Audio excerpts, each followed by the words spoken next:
Two Latin American presidents now facing dramatically different fates under U.S. law illustrate a striking shift in the U.S. war on drugs.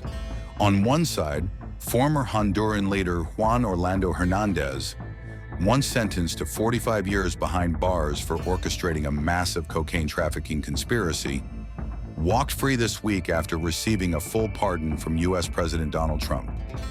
On the other side, Venezuela's sitting president, Nicolás Maduro, accused by Washington of heading the infamous Cartel de los Soles, is facing imminent threat of U.S. military action. You've made so clear how you want to keep drugs out of the U.S. Right. Can you explain more about why you would pardon a notorious drug trafficker?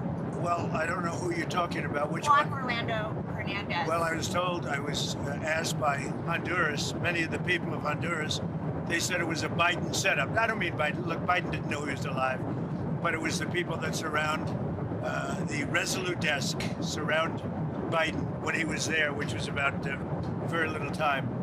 And the people of Honduras really thought he was set up, and it was a terrible thing. He was the president of the country, and they basically said he was a drug dealer because he was the president of the country. And they said it was a Biden administration setup, and I looked at the facts and I agreed with them. What evidence did you share that he was set up and that he wasn't? Well, you take a look. I mean, they could say that you take any country you want. If somebody sells drugs in that country, that doesn't mean you arrest the president and put him in jail for the rest of his life. And that includes this country, okay?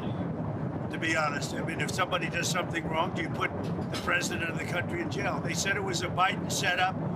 Lawmakers from both parties question the logic.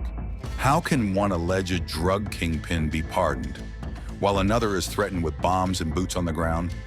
Hernández was once boasted at a meeting of narco traffickers that together they would shove the drugs right up the noses of the gringos. What message does pardoning this criminal send to parents who have lost children to narcotics, to law enforcement officers risking everything to stop the flow of deadly drugs? This disgraceful pardon should be met with bipartisan condemnation as an affront to our values, our safety, our rule of law, our democracy.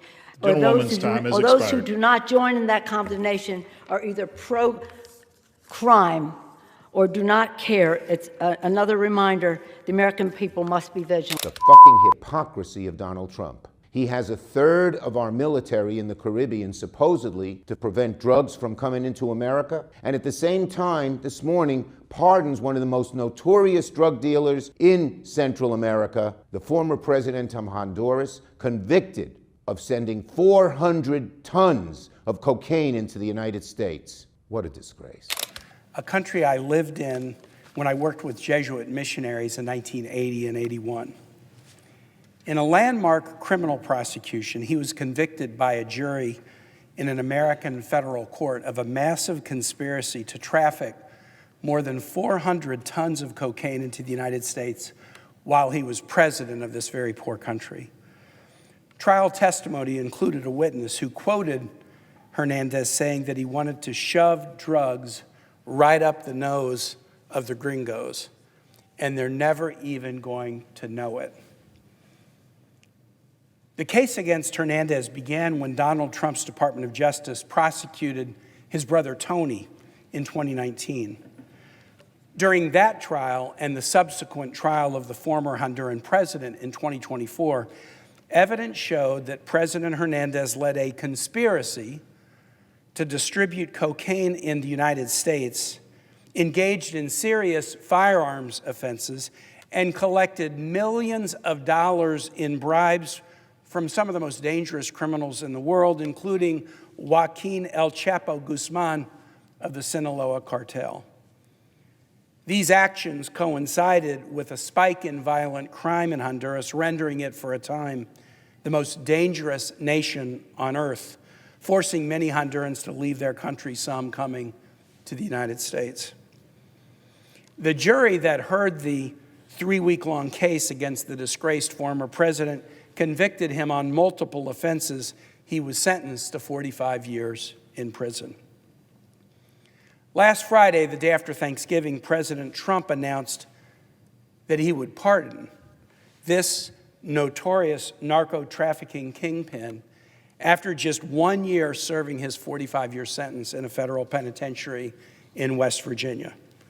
Hernández was released from prison yesterday. The unconscionable Hernández pardon followed another Trump pardon of another notorious narco-trafficker. On January 21, 2025, the day after President Trump's inauguration, he pardoned Ross Ulbricht. Ulbricht was convicted in a federal court after a 4-week jury trial in 2015 of 7 serious charges stemming from his operation of a criminal enterprise known as Silk Road. Silk Road, for those not familiar, was an underground online marketplace where drug dealers and other criminals conducted more than $200 million in illegal drug trade and other unlawful activities. Ulbricht was sentenced to life in prison by an American jury. President Trump is claiming to be taking action to stop the flow of narcotics into the United States. Yet these 2 outrageous pardons show that he is willing to excuse and free the worst narco-traffickers in the world. How does this protect Americans from the flow of narcotics entering our country? As someone who knows this region very well because of my time spent living there and my subsequent work in this body as chairman and ranking member of the Americas Subcommittee of Senate Foreign Relations, I can tell you that the decision with respect to ex-President Hernández will severely tarnish our reputation with our regional friends and allies. Pardoning him sends a message of impunity to those involved in drug trafficking, violent crime, and corruption, which are often clear causes of irregular migration to the United States. Why pardon a crook who successfully shoved 400 tons of cocaine right up the nose of the gringos? Why pardon a criminal who established the largest underground illegal drug market in the world? How come President Trump is willing to ignore the American juries who looked at the overwhelming evidence against these narco-traffickers and convicted them? It's hard to see any reason for these pardons except that Hernández and Ulbricht are mega rich. Their bank accounts are stuffed with millions from illegal activities, which gives them the means and the motive to pump large sums of money into downtown D.C. to get out of jail. It's true that a president has expansive pardon authorities, but it's also true that American politicians have been successfully prosecuted for selling pardons. I can't say for sure what's going on here, but the pardon of Hernández is so bizarre, so counter to the president's stated priorities that it's difficult for me to fathom any reason why this would happen other than that someone in the administration was benefiting from it. None of it makes any logical sense.